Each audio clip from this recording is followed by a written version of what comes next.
Welcome back, guys. Today my name is Kyron, and today we will be going over switches. And I'm not talking about those kind of switches. I'm talking about the limit switch. So boom, if you come over here, we have a nice 90% unit. This is, as you can see, this is 97% certified. No lie. You like 97, we got 97. We're not talking gas. So boom, this is the 90%, and then we're gonna be talking about the switches first on the 80%. This is the 80%. Let me get you guys a little show around.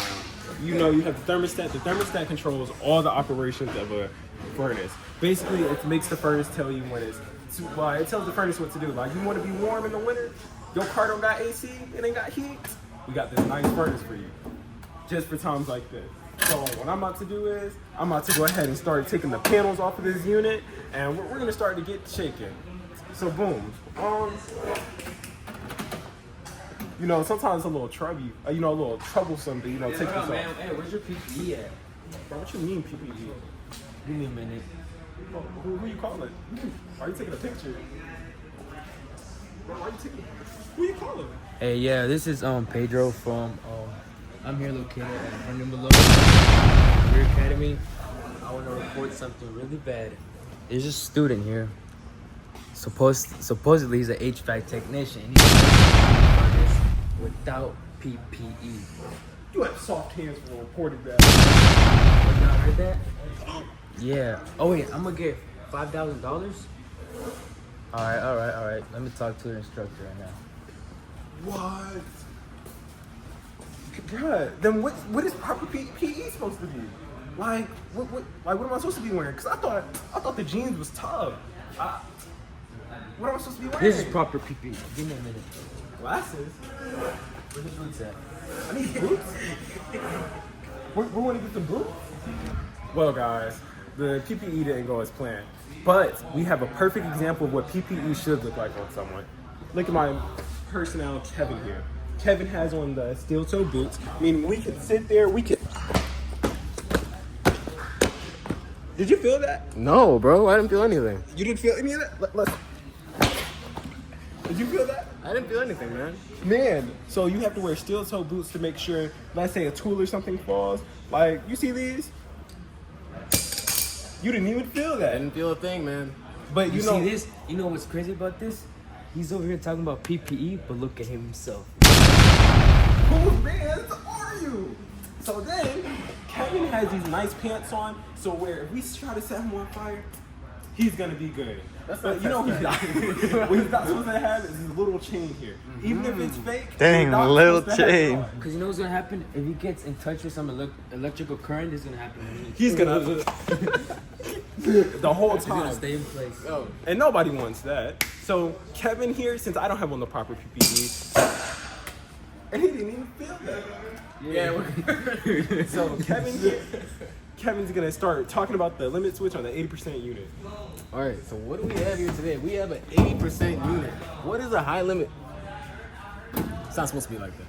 What is a high limit switch in the first place, guys? Let me open it for you.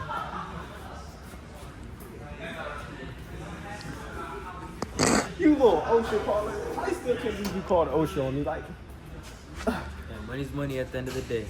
Get that mugshot I thought we photo. were friends. Oh, he's going over the switches. Wow, this is a lot of components. Why is there tape over it? Yeah, what is this, Kevin? Explain this and that and that. That is actually not our problem. Our problem here today is to discuss what a high limit switch is. And you might be wondering, what is a high limit switch? High limit switch, otherwise known as a limit switch, basically stops your furnace from overheating when there's gas or heat where it's not supposed to be. Some people might confuse that with the rollout switch, but it's actually the high limit switch. The high limit switch usually keeps it below the temperature of 180 and doesn't have it go over them. A high limit switch can be activated when, of course, you have too much heat inside the furnace, your ducts are closed, or you might have a dirty evaporator coil, which is located up there. I have a question. What's your question? What if I unplug it? What happens? If you unplug it, your furnace won't work because it's a safety switch, which means it's installed in series. If it's installed in series, you automatically know it's a safety switch because it's 2 wires going to it. Well, I have a follow-up question there. Then, if it's wired in series, what if it goes bad? It's still plugged up. Bad? Like the wire goes bad or the high limit switch goes bad? Both. If both go bad, you have to get them replaced or you have to get a new furnace. And no, those aren't really too expensive. You can basically get charged like maybe like 8 bands or like 9 bands for them. Some slight. But So you charged your grandma 8 bands to replace her high limit switch? we don't discuss company policies in school grounds. And get this too. You see this right here? This is the gas flow. How the gas flow works. The regulator right there. Who even are Goes you? out. Don't know who I am, bro. Right here, this is the inlet, outlet, manifold. Just so you know. All right, back to Kevin. What does that do? This? What does This? that ever do? This opens the valve so the gas can enter inside. Is it bad that there's no gas going through? Yeah, your furnace don't work. All right, back to him. So anyways, as we were discussing, we have our main component right here, which Hey, is so our door why is there switch. tape on this? There's gonna be tape on this to keep your unit running. Usually, Wait. Why would we want the unit running without this up there? So you What do can you mean, why would troubleshoot. you- what do you mean why we want the unit running without this up there? You talking about the door panels? So your unit has just had tape on it this whole time? Well, That's not very OSHA safe. Not exactly. Usually you have panels covering which automatically keep your furnace running. But when you're going to go do troubleshooting or inspecting your unit, you always want to make sure you have tape on here so that your unit stays on and doesn't turn off while you're working on the unit. Oh, you're so smart. Man. Hello, guys. Today we're back at it again with PM Warrior Kai. It is double PM Warrior Kevin.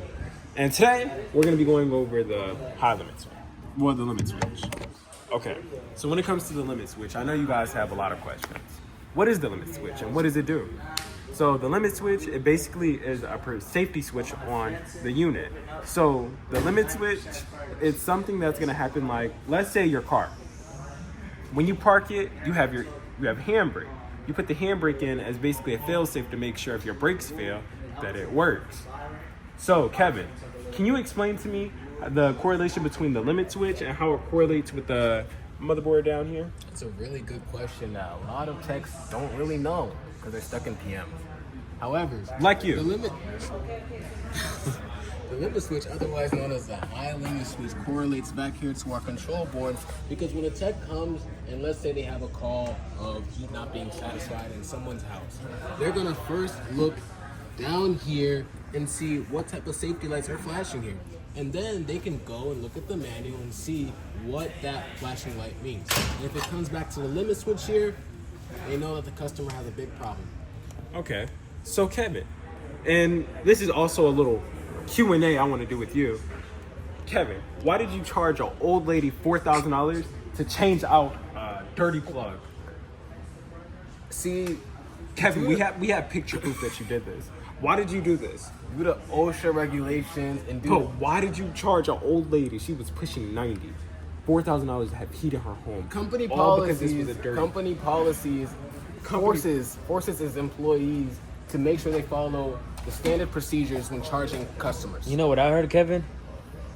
That out of those $400, you get 50 for gas. That's what I heard.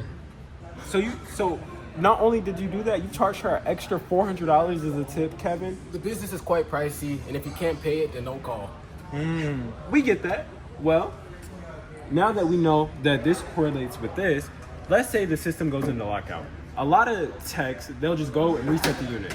How do you know and understand that this is a permanent problem and this is not, I'm just gonna go reset it and start it?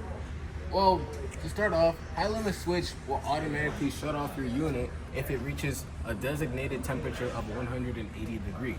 Anything over that, your unit's gonna shut off because it doesn't want it to corrupt or erode the other wires in here or bring heat where it's not supposed to be. Because if it's too hot, your thing could go kaboom. Well, Now- I have a question. Yeah, what's your question? Sorry to cut you off, PM Tech Kevin, but I thought the switch prevented it from going kaboom. Yeah, exactly. The switch does prevent it from going kaboom. However, if this switch wasn't even a thing inside of this unit, then nothing else would be able to stop this unit from going kaboom except for your rollout switch, which would push back any heat that's not supposed to be where it's supposed to be. Where's the rollout switch? I've never heard of one of those. Your rollout switch is gonna be right here. So, you may not be the PM Tech that I thought you were. No, I am a PM tech. I just cheat off of a couple other techs that work higher in the company. Oh my goodness. Okay, thank you so much, Kevin. I feel like I've learned so much. You're welcome. So in conclusion, what I feel like I've learned is the limit switch is pointed all the way in the back so it's able to trip.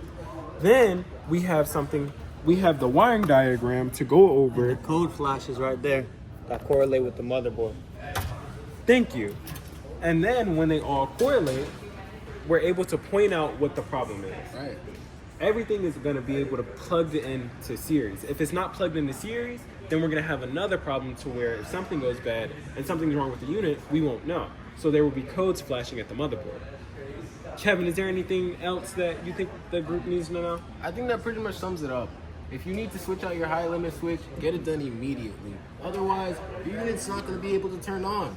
And when you do that, make sure to call us, because we'll charge you fairly and we'll take care of you quite graciously. You charged the old lady $4,000. 4,000 measly dollars. The switch wasn't even bad. Allegedly. Kevin, we got your call back. We know it wasn't bad. You just took the disconnect out. I'm not a, Where's your lawyer? He needs I'm his just lawyer. a PM tech. I'm just a PM tech, man. We're disgusted in you. Thank you guys for watching. If you take anything from us, don't be a PM tech like Kevin.